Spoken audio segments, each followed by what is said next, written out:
Wah, berat sekali teman-teman. Halo, jumpa lagi bersama saya Aldi Katarina di Pesona Wisata Kita. Salam sehat untuk peternak Indonesia.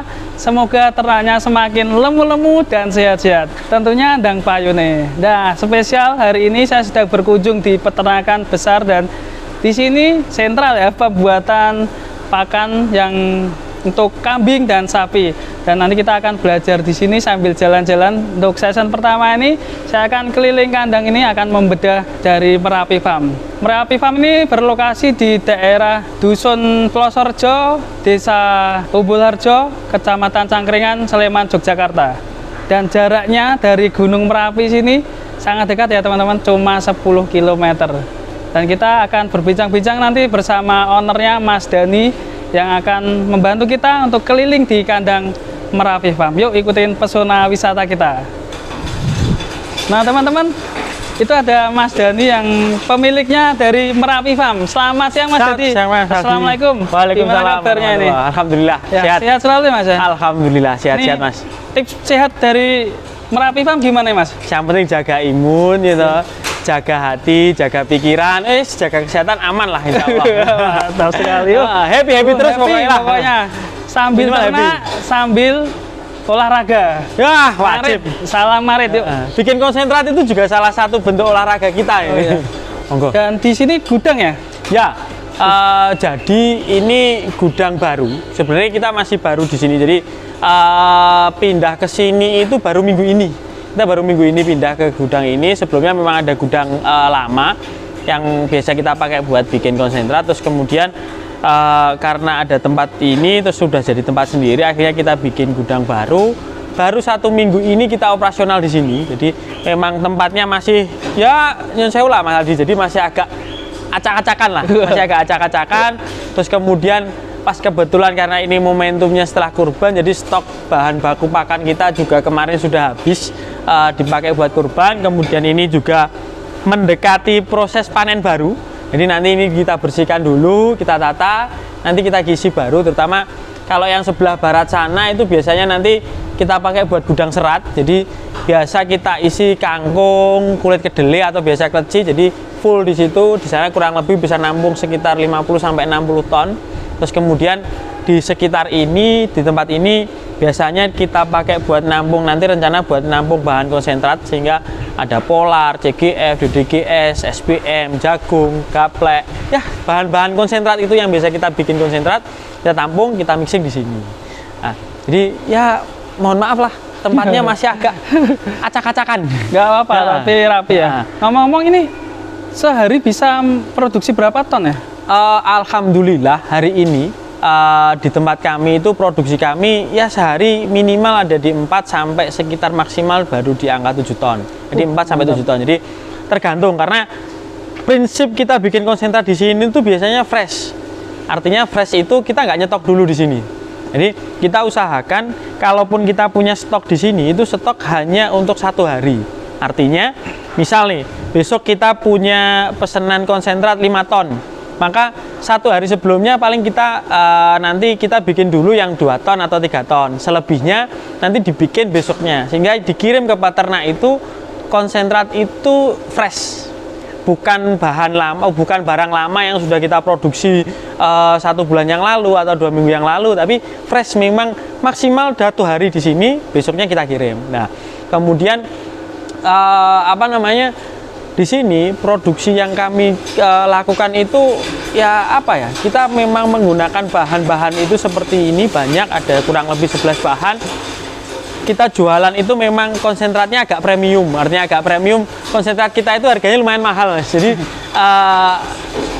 terkenal bahwa konsentrat kita itu harganya mahal, tetapi kita berprinsip bahwa mahalnya yang kita jual itu hasilnya juga sesuai. Jadi mahal tidak apa-apa, tapi kalau ternaknya bagus, produktivitas susunya tinggi, hasil ADG dari penggemukannya bagus, kualitas karkasnya bagus, terus kemudian breeding liter size-nya nanti juga bisa ditunjang dengan nilai liter size yang tinggi, maka itu yang kita cari.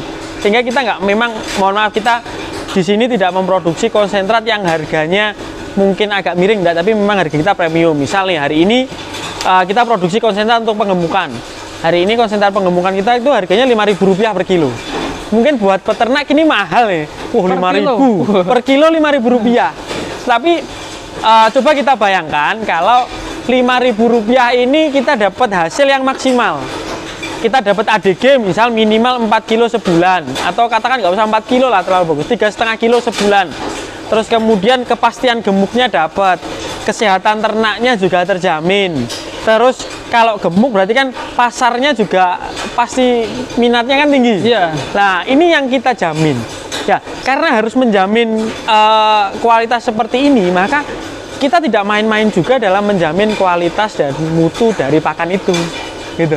Nah, kebetulan juga di sini ini adalah salah satu tempat produksi dari yang namanya Jogja Feed. Nah, kalau di Jogja kita punya perkumpulan atau asosiasi dari peternak domba kambing itu namanya PPKDY, Perserikatan Peternak Domba Kambing Yogyakarta. Nah, di perserikatan itu kita punya unit bisnis yang namanya unit pakan, unit konsentrat. Nah, salah satunya produksi dari unit pakan itu yang diberi nama Jogja Feed itu di tempat ini. Jadi Jogja Feed itu diproduksi, disebarkan untuk anggota PPKDY dan oleh masyarakat umum yang berminat. Sehingga karena kita value-nya kualitas dan kita value-nya itu hasil, bukan hanya harga di awal, maka ya kita jual sesuai dengan harga yang kita berikan. Karena kita pakai bahan-bahannya insya Allah bahan premium semua. Pakai polar umum lah.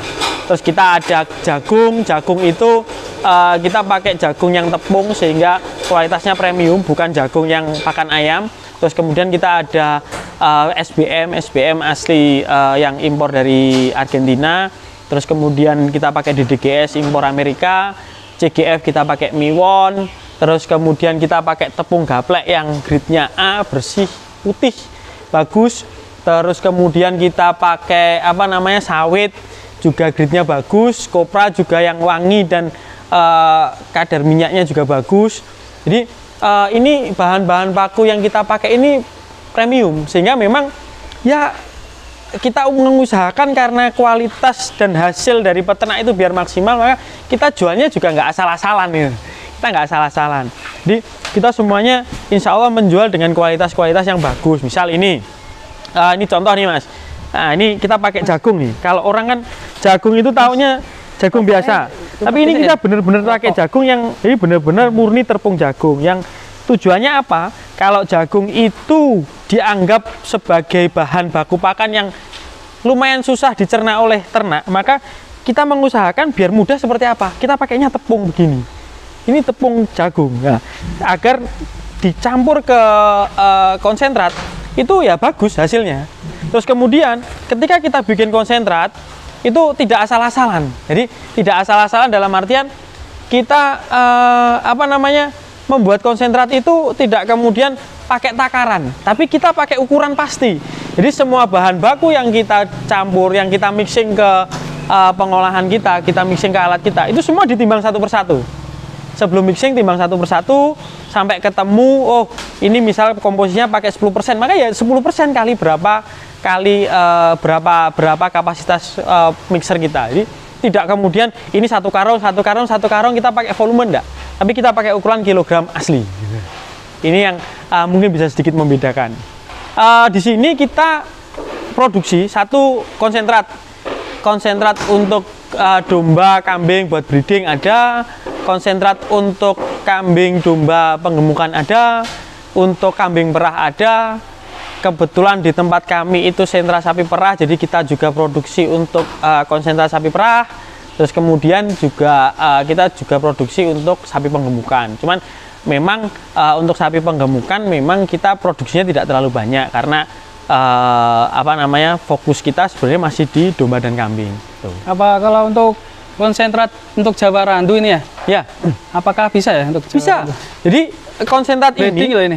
Ya. Jadi tempat kami, konsentrat kami itu bisa dipakai buat Jawa Randu, PE, kemudian Sapera, Sanen, Bur dan lain sebagainya, itu bisa.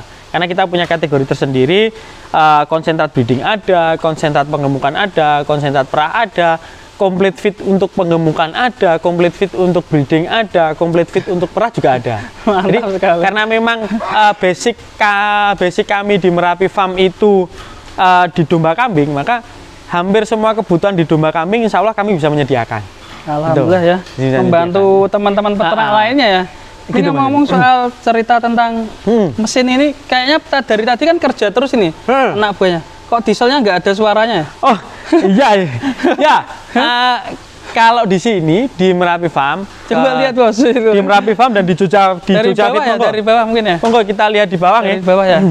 Nah, di Jogjafit kemudian di Merapi Farm sendiri kita memang penggeraknya kita pakai dinamo sih, nggak pakai diesel.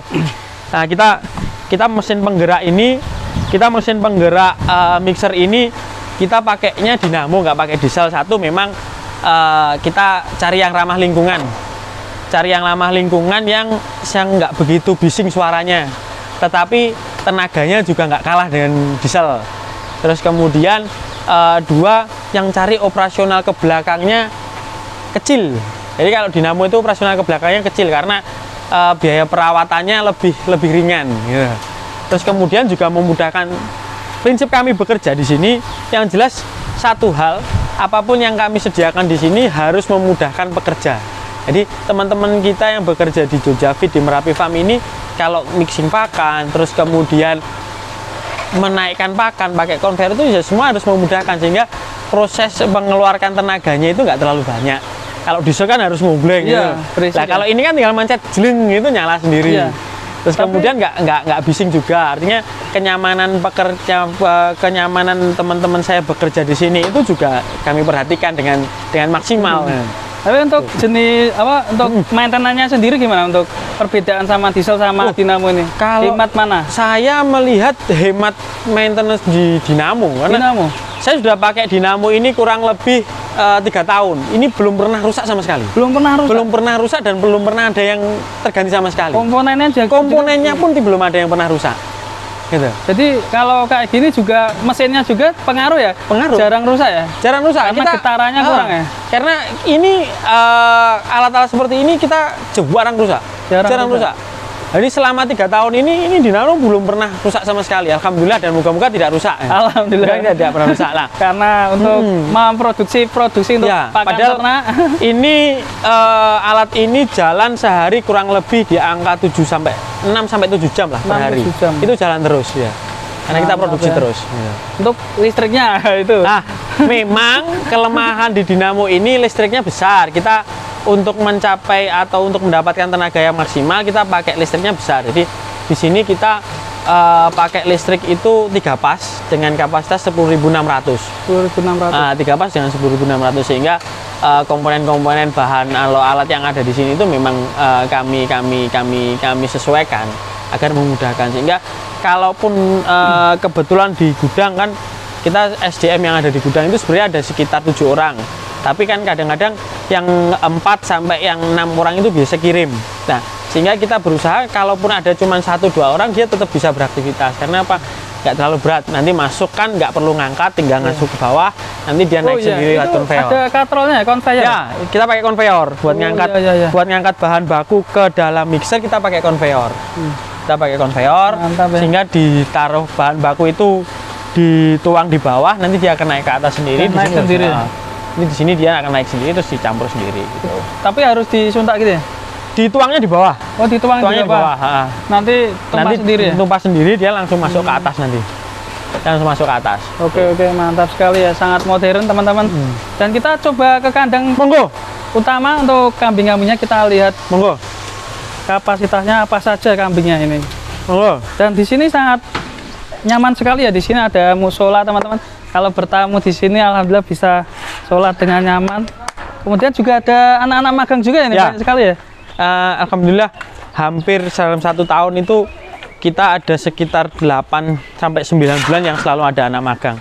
Iya, ini lagi ngapain ini? Nah, ini lagi karena kita selesai kurban. Jadi selesai kurban, kapas mumpung kandang agak kosong. Jadi kita proses bersihkan kandang. Jadi kotoran kotoran hewan, kohe-kohe ini kita bersihkan dulu sebelum kandangnya dipulang. Iya. Dan di usulan. Teman-teman, ini ada yang menarik ini, di sini kandangnya tinggi sekali ya, saya menara ini ya. Dan ini konsepnya gimana Bang? Ini kok bisa tinggi sekali ya? Hampir 2 meter lebih ya ini ya? Ya, jadi begini awalnya. Saya berpikirnya simpel sih sebenarnya. Saya berpikirnya dulu simpel.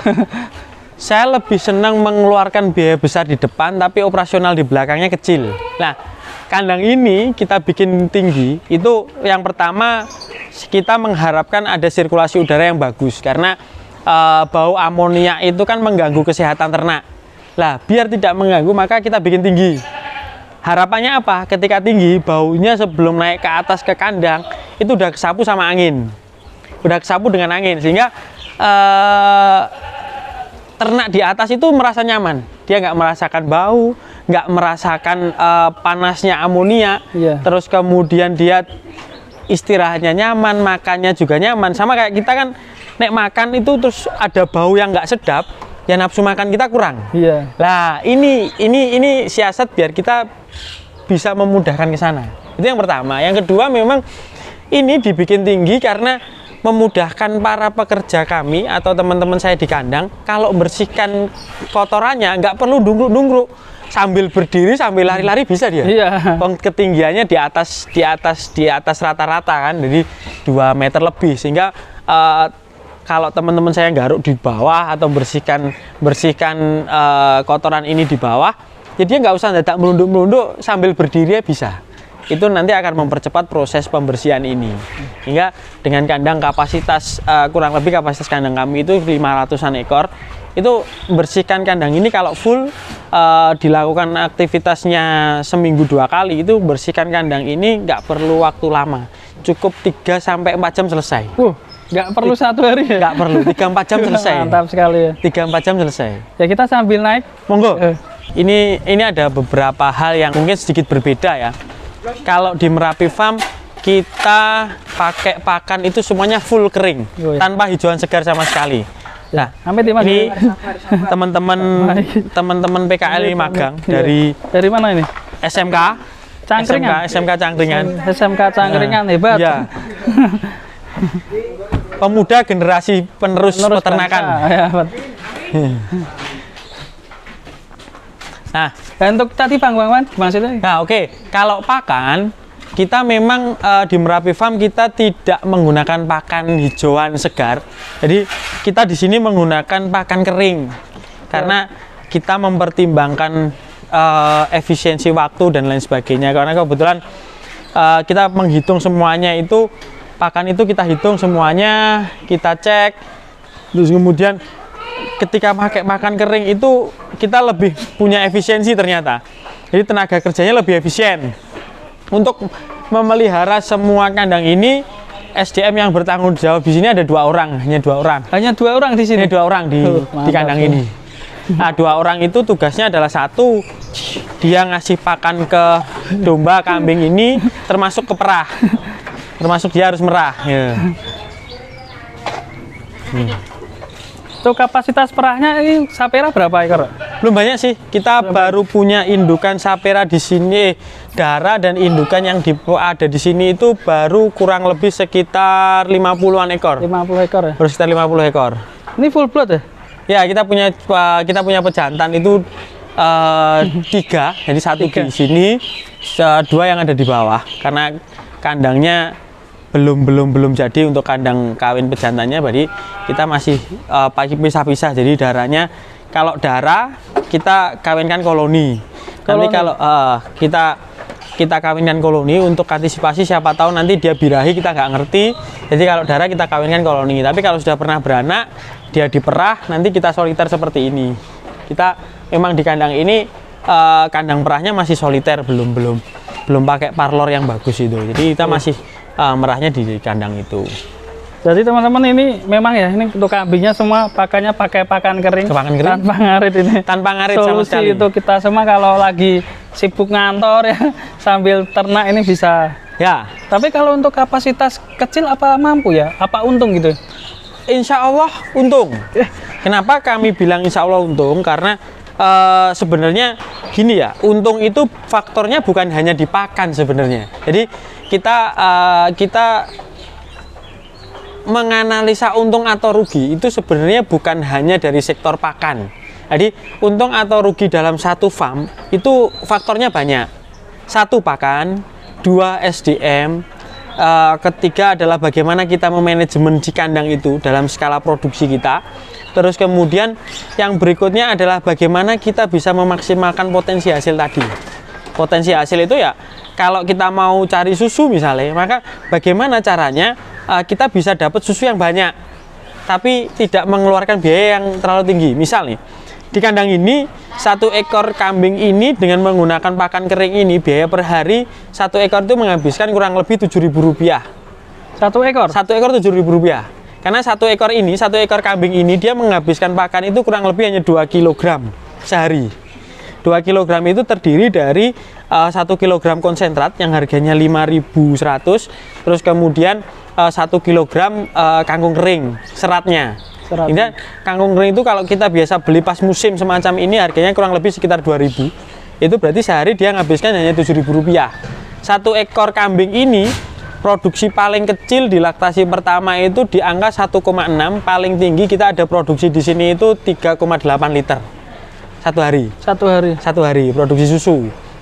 Jadi ya kalau dihitung kan masih lumayan sisa itu. Iya. Harga susu hari ini rata-rata paling murah 15.000, paling tinggi di angka 20.000. Di sini rata-rata kalau kita jual ke pabrik, kita jual ke pembeli itu paling murah di angka 15.000, paling tinggi di angka 20.000. Kalau kita jual retail bisa 25.000. Terbuka sekali ya Merapi. Nah, ini semacam inilah karena ini enak gitu. Jadi satu orang ngasih pakan segini banyak, dua orang ngasih pakan segini banyak itu dia hanya butuh waktu kurang lebih 1,5 jam selesai. Kalau kalau untuk yang merah sendiri apakah berbeda dengan orang yang makan? Sama. Jadi yang merah itu sama dengan yang ngasih pakan ini sama. Selama ini aman ya masih? Alhamdulillah aman sekali. Aman sekali. Jadi enggak. Jadi ketika dia infonya kok kalau beda orang nanti ya mungkin takutnya sebenarnya bukan pegangan itu. Bukan beda pegangan, tapi ketika beda orang dia belum bisa membedakan karakter kambing. Karena kambing ini kan meskipun kambing perah tapi kan dia punya karakter masing-masing. Kadang ada beberapa kambing di sini tuh yang aneh. Kalau kambing pas diperah dia nggak mau berada di sisi sebelah kanan. Dia maunya ada di sisi sebelah kiri tok. Ada ya. Dia maunya di perahnya itu barengan susu nih. Ada yang mau satu tok. Gitu jadi ya.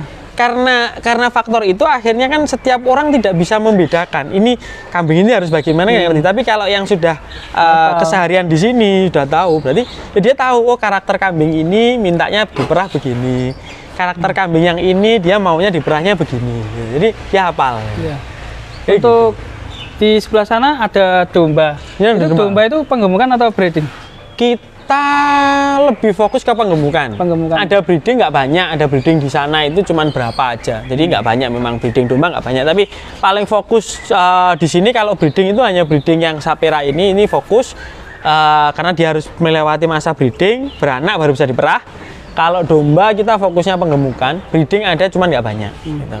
Terus terakhir nih Bang, daripada nanti ada yang tanya lagi, ini pembuatan kandang ini habis berapa juta? Nah ini agak repot kira-kira aja. Jadi gini, kandang ini karena saya men-setting kandang ini dipakainya harus lebih dari 20 tahun. 20 tahun. Lebih dari 20 tahun. Makanya saya bikin kandang ini permanen semuanya. Jadi tiang plus bawahnya itu tiang penyangga plus yang kalau orang sini bilang cornya yang jadi balek itu semua pakai cor. Ini kandang ini habis kurang lebih di angka 300 sampai 350 juta. Mantap. Belum di gudangnya beda lagi ya? Belum gudangnya. Jadi hanya di kandang ini kurang lebih habis sekitar 300 sampai 350 juta. Buat pengalaman ya teman-teman. Nanti kalau mau mencontoh kandang tertinggi nih. Percontohan ya katanya ini. Insya Allah ini salah satu kandang yang tinggi seperti ini pertama kali di Jogja itu insya Allah kandang ini. Kandang ini paling tinggi ya. Mantap sekali. Karena kita lihat juga biar kelihatan kan dombanya, kambingnya harus nyaman.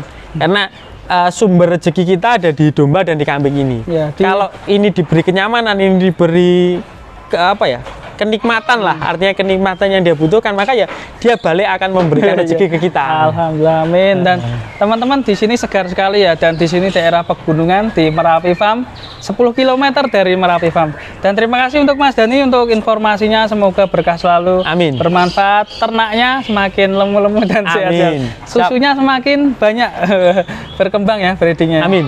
Dan teman-teman, salam untuk peternak Indonesia, salam ngarit, sampai jumpa di video berikutnya. Assalamualaikum warahmatullahi wabarakatuh.